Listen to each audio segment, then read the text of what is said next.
So now that we've seen this fantastical world, how do we put ourselves inside it? I hope you're up for this. Dungeons and Dragons is undoubtedly, proven from my own experience, the most immersive fantasy board game of all time, and that's underselling it.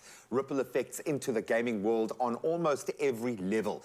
And Nicholas van Jaarsveld, a prominent TikToker and Dungeons and Dragons aficionado, is here to show us how it works. So first of all, can we say thank you to the Big Bang Theory for allowing the world to know that Dungeons and Dragons actually exists? Okay. Stranger Things.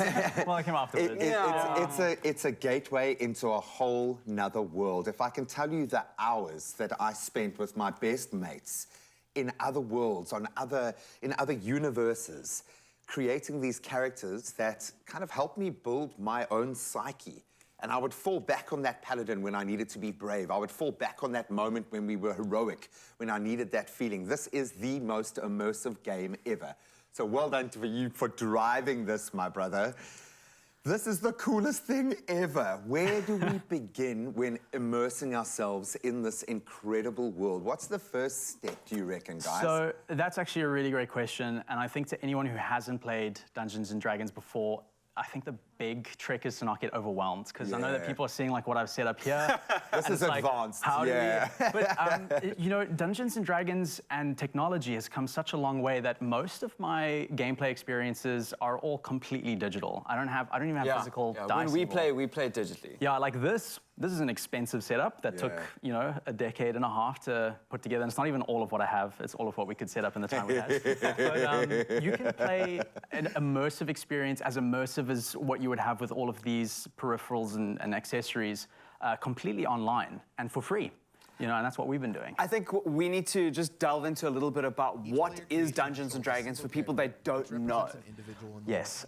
So Dungeons and Dragons is an experience that's different for everybody. Basically, it's, if I can be reductive about it, it's a game of collective pretend with rules, you know. So I think it's a way for people to, it's a tabletop role-playing game primarily, and it's not the only kind as well. There's other kinds like Pathfinder and Vampire the Masquerade, but this is the most popular one, and for good reason as well. It's been around for it's almost like what the Lord of the Rings was to fantasy. Yeah, pretty much. This is to role-playing kind of vibe. Yeah, it's and it's also influenced a lot of fantasy media today.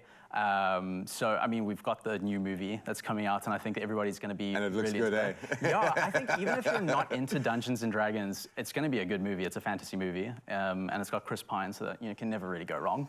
So we need a group. We need our team around us. We need that community. So where do we start in terms of we want a character, we want a realm to play in, we want a community to play with? I'm so glad you asked, Graham, because I took the liberty of creating... Bring out Tome 1. Yeah, so I actually created a character for you.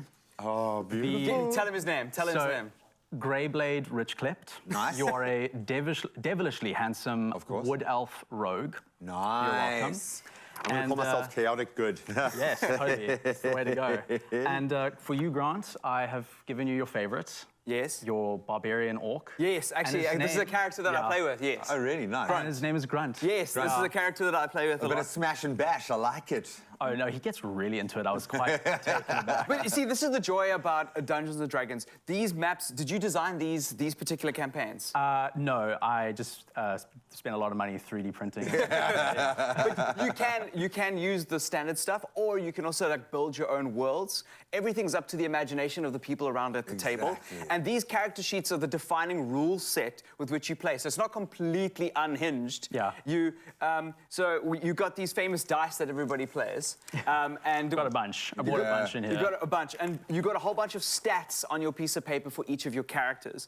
So I've got a dexterity +1, which is terrible, and I know that you're a barbarian. I'm a barbarian. I guess I'm a little bit slow. Yeah. But I had this great moment in one of our campaigns that we were playing where somebody shot an arrow at me. Yeah. And this is the difference between video games and tabletop and our imagination. And I was like, hold up. What happens if I caught the arrow mid-flight? Yeah. So that's a game mechanic that you can't have in a video game. So I was like, I asked, as the Dungeon Master, Nick was the Dungeon Master, who actually runs the rules of the game. I said, I want to catch it mid-flight. And he was like, let's do it. So you roll for it, and then you like literally throw the dice, and you add up your stats. So my dexterity was 1. It was a very low chance it was going to happen. And it happened, and I literally just stood up and cheered. I was losing my mind because I'd prevented myself from dying. And then I took the arrow, and I didn't have a weapon because he knocked my weapon out of my hand. Yes. I remember that. Yeah. And then I used his weapon against him, this enemy, and I was like, you can't do that in a video game. I did exactly the same thing, rolling a 20 on a vorpal blade to chop off a giant's head. I mean, that'll do it. But I do have to interject because I don't want to lose my nerd cred here. So grabbing an arrow is actually a feat that's specific to monks, but I go by the rule of cool. So because it sounded great, I was like, that's fine, let's do that. And it did, it worked really well. You saved the party because you guys were like getting really beaten up. And it was a great time. That's the nice thing about D&D. It's whatever you want it to be. Yeah, there are guidelines and there are rules, but you can kind of just... It's your imagination. Pretty much, and it's also, it's the click, because everyone plays a critical role. And I think in a lot of gaming senses, if you look at the gaming teams that are doing so well, it's because everyone knows how they fit into that collective.